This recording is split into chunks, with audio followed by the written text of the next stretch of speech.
Hi friends, Solver, welcome back to my channel. So today we are going to learn about a PL SQL collection methods limit. Okay, so in this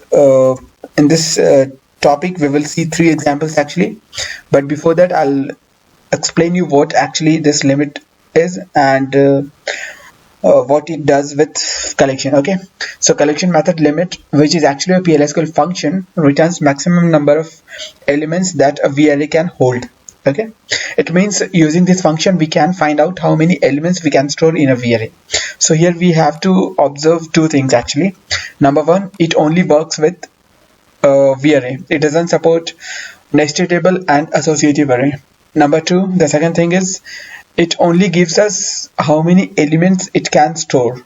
It means it is going to tell us what is the capacity of VArray. Okay, how many elements it can store. It's not gonna give us the value of element, how many element is stored in that VArray actually. Okay, when I'll show you this thing with example, then the concept will be more clearer to you. So here let's see the first example first. So in this example, what I have done, I have declared a VArray type first. So type v underscore VArray is VArray, size of the VArray is 5 of number. So this is going to store number type of element. Then I have declared a variable of this type. The name of the variable is v underscore var.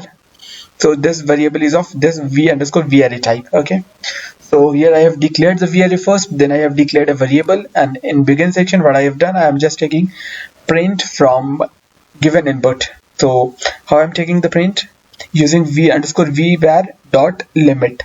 So using this limit method, what we will get how many elements it can store.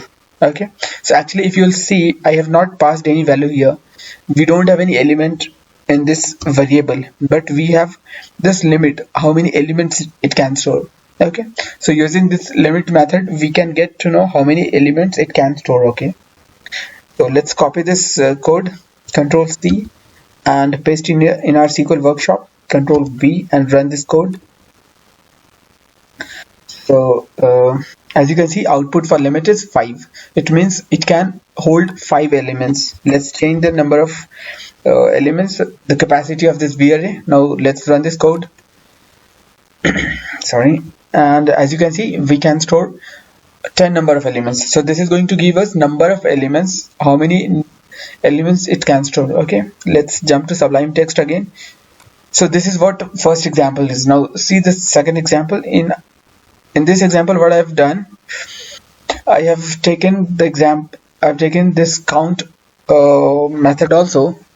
So if you remember, count also does the same thing. Count also gives us the number of elements present in a variable, but the difference is this is going to give us the capacity of VArray type variable, and this will be giving us the number of elements present in that VArray. Okay, so if we have declared the variable, we have declared the type, then we have declared the variable, and here using this limit method we will get to know how many elements it can store. But when we will use this count method, we will not get any data because we have not passed any element in that variable. Okay, so let's run this code first, Control C, and remove the old one and paste the new one. Okay, run this code. So as you can see, output for limit is 5, but we got count as 0 because we have not given any input actually to that variable. So let's give some input into that variable.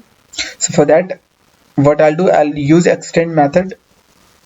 If you don't know about this extend method, don't worry, I'll explain this extend method in my next video. Okay, so v underscore var dot extend, and now I'll pass an element in this variable actually. Okay, v underscore var and index value 1, then here I'll assign some value 10. Now run this code.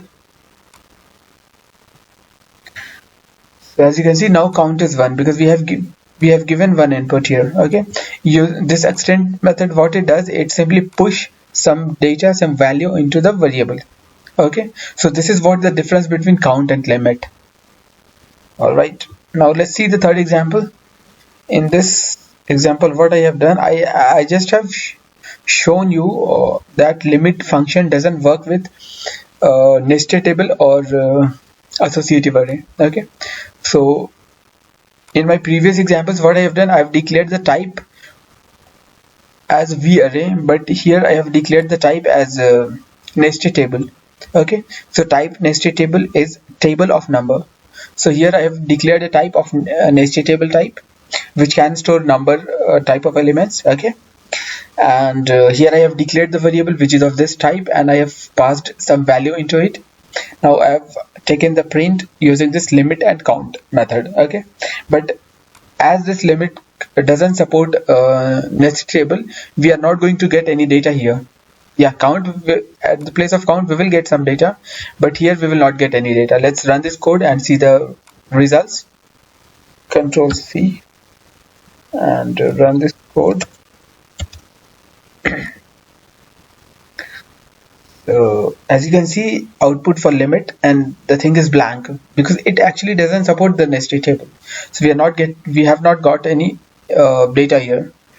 And for count, actually we have passed 6 values: 1, 2, 3, 4, 5, 6. So we got total count as 6. Hope the examples and concept is clear to you. That's it. This is what limit does, and this is what limit is. Hope the definition and concept is clear to you. That's it for today. Thanks for watching the tutorial. Thank you very much.